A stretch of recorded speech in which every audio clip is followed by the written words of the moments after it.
ఏ మనిషికైనా ఒకే ఒక్క అమ్మ ఉంటుంది. కానీ దక్షిణ భారతదేశ సంగీతాభిమానులకు మాత్రం ఇద్దరు అమ్మలు. ఒకరు జానకమ్మ అయితే మరొకరు సుశీలమ్మ.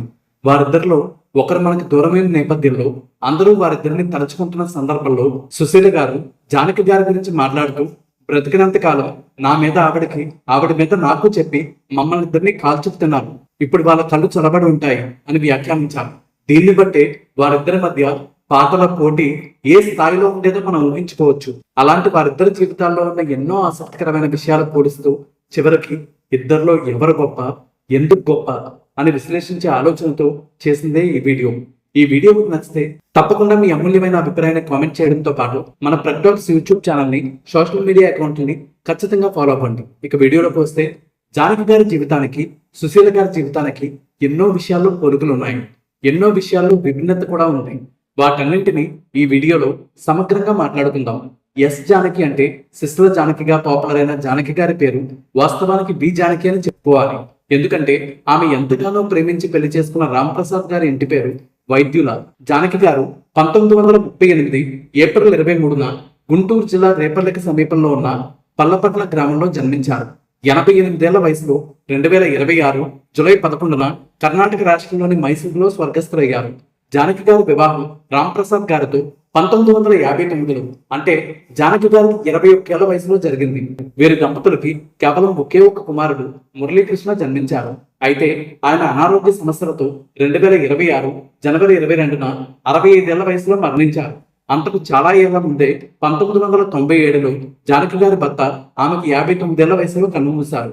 జానకి గారి కుమారుడు మురళీకృష్ణ గారి వివాహం ప్రముఖ నాట్యకారిణి కలైమామణి అవార్డు గ్రహీత ఉమగారితో జరగగా వారికి ఇద్దరు కుమార్తెలు అమృతవర్షిణి మరియు అప్సరా ఉన్నారు. పి సుశీల గారు 1933 నవంబర్ 13న విజయనగరంలో జన్మించారు. ప్రస్తుతం ఆమె వయసు 93 సంవత్సరాలు. జానకి గారి కంటే వయసులో ఆమె 4.5 ఏళ్లు పెద్దవారు. సుశీల గారి వివాహం 1957లో డాక్టర్ మోహన్ రావు గారితో జరిగింది. ఆయన 1990లో మరణించారు. అప్పటికి సుశీల గారి వయసు 57 సంవత్సరాలు. జానకి గారి లాగే సుశీల గారికి కూడా ఏకైక సంతానం కావడం గమనార్హం. సుశీల గారి కుమారుడి పేరు జయకృష్ణ. తన మేనకోడలు సంధ్య గారిని తన కుమారుడికిచ్చి వివాహం జరిపించి కోడల్ని చేసుకున్నారు సుశీల. సుశీల గారి తండ్రి పేరు మోసిన లాయర్ కాగా, జానకి గారి తండ్రి ఒక ఆయుర్వేద డాక్టర్ మరియు ఉపాధ్యాయుడు కూడా. ఆర్థికంగా చూస్తే సుశీల గారి కుటుంబమే కాస్త మంచి స్థాయిలో ఉండేవారని చెప్పొచ్చు. సుశీల గారికి, జానకి గారికి ఇద్దరికి కూడా పద్మభూషణ్ అవార్డులు వచ్చాయి. సుశీల గారికి 2008లో పురస్కారం లభిస్తే, జానకి గారికి 2013లో ఆ అవార్డు వచ్చింది. కానీ జానకి గారు ఆ అవార్డు చాలా లేట్ గా వచ్చిందని, అది కూడా తన ప్రతిభకి చాలా చిన్న పురస్కారంగా అనిపిస్తుందని, దక్షిణ భారతదేశ కళాకారులకి సరైన గుర్తింపు ఇవ్వడం లేదని ఆ అవార్డుని తిరస్కరించారు. సుశీల గారు గాయనిగా భారతదేశంలోనే మొట్టమొదటిసారి 1969లో ఇచ్చిన జాతీయ అవార్డుని అందుకోవడంతో పాటు మరో 4 అవార్డులు కలిపి మొత్తం 5 జాతీయ అవార్డులు అందుకోగా, అందులో 3 జాతీయ అవార్డులు తెలుగులో, 2 తమిళ్లో వచ్చాయి. జానకి గారికి 4 జాతీయ అవార్డులు రాగా, అందులో 2 తమిళ్, 1 తెలుగు, 1 మలయాళంలో పాడిన పాటలకు రావడం విశేషం. ఆంధ్రప్రదేశ్ ప్రభుత్వం ఇచ్చే నంది అవార్డుల విషయానికి వస్తే, జానకి గారు మొత్తం 12 నంది అవార్డులు అందుకున్నారు. అందులో 2 టీవీ సీరియల్స్ కు వచ్చినవి కాగా, మిగతావన్నీ సినిమా పాటలకు వచ్చినవే. సుశీల గారికి 7 నంది అవార్డులు వచ్చాయి. 1986లో జానకి గారికి తమిళనాడు రాష్ట్ర ప్రభుత్వం ఇచ్చే కలైమామణి అవార్డు వస్తే, సుశీల గారికి 1991లో వచ్చింది. సుశీల గారు తెలుగులో, తమిళలో ఎక్కువ పాటలు పాడితే, జానకి గారు కన్నడ, మలయాళంలో అత్యధిక పాటలు పాడారు. మాతృభాషలో కాకుండా వేరే భాషలో అత్యధిక పాటలు పాడిన గాయనిగా జానకి గారు మిగతా దిగ్గజ సింగర్స్ తో పోలిస్తే కాస్త విభిన్నమని చెప్పొచ్చు. అత్యధిక పాటలు పాడిన గాయనిగా సుశీల గారు 2016 జనవరి 28న రికార్డు సృష్టించగా, జానకి గారు ఆ రికార్డు సాధించలేకపోయారు. సుశీల గారిని ever green nightingale of India అని, మెలడీ క్వీన్ అని పిలిస్తే, జానకి గారిని queen of expression and modulation అని పిలుస్తూ ఉంటారు. సుశీల గారికి 3 గౌరవ డాక్టరేట్లు రాగా, జానకి గారికి 1 గౌరవ డాక్టరేట్ లభించింది. వివిధ రాష్ట్ర ప్రభుత్వాలు ఉత్తమ గాయనిగా ఇచ్చిన అవార్డులు జానకి గారికి 29 వస్తే, సుశీల గారికి 12 మాత్రమే వచ్చాయి.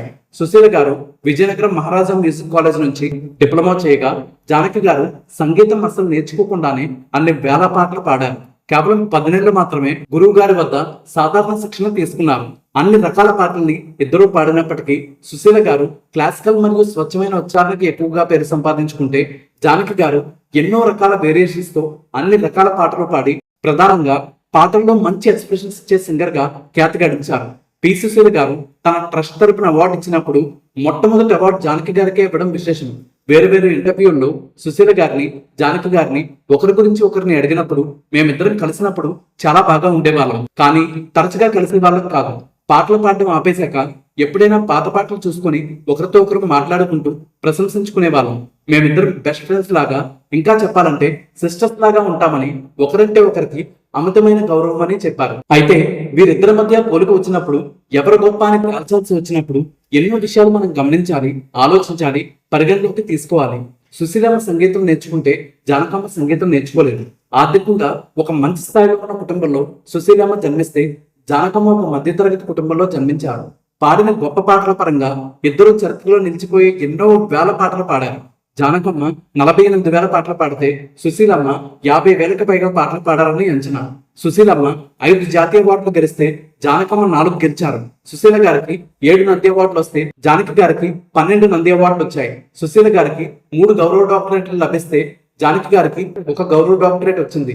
ఇద్దరికి కూడా ఒక్కో కుమారుడు, 2 మనవరాళ్లే. అయితే జానకమ్మ గారి కుమారుడు మరణించడంతో పాటు ఆయన కోడలతో విడిపోవడం ఆమె ఆరోగ్యంపై కూడా తీవ్రమైన ప్రభావాన్ని చూపించింది. సుశీల గారికి 75 ఏళ్ల వయసులో పద్మభూషణ్ పురస్కారం లభిస్తే జానకి గారికి కూడా ఆశ్చర్యకరంగా అదే వయసులో ఆ పురస్కారం లభించింది. అయితే జానకి గారు ఆ పురస్కారాన్ని తిరస్కరించారు. వివిధ రాష్ట్రాల ప్రభుత్వాలు సుశీల గారికి 12 అవార్డులు ఇస్తే జానకి గారు ఏకంగా 29 అవార్డులు అందుకోవడం విశేషం.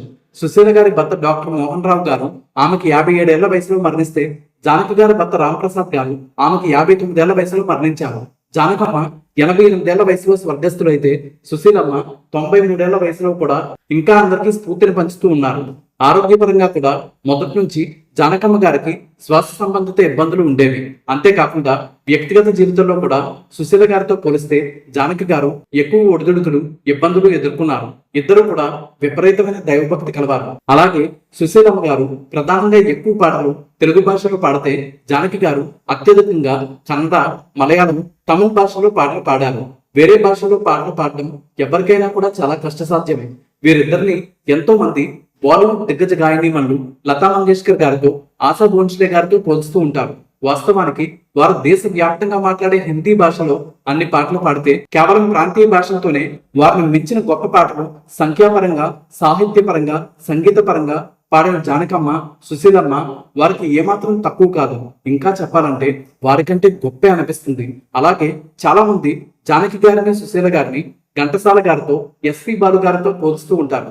నిజంగానే అది మాత్రం సరైన పోలిక అనిపిస్తూ ఉంటుంది. ఘంటసాల గారి గొంతు స్వచ్ఛంగా, స్పష్టంగా ఉంటే బాలు గారి గొంతులో స్వచ్ఛత, స్పష్టత మాత్రమే కాకుండా తిరుగులేని వైవిధ్యం ఉంటుంది. అత్యధిక పాటలు పాడిన గాయనగా సుశీల గారు Guinness book of world records లో స్థానం సంపాదించి ప్రపంచ రికార్డు సృష్టించగా జానకమ్మ కూడా ఆమెకి అత్యంత చేరువుగా వచ్చారు.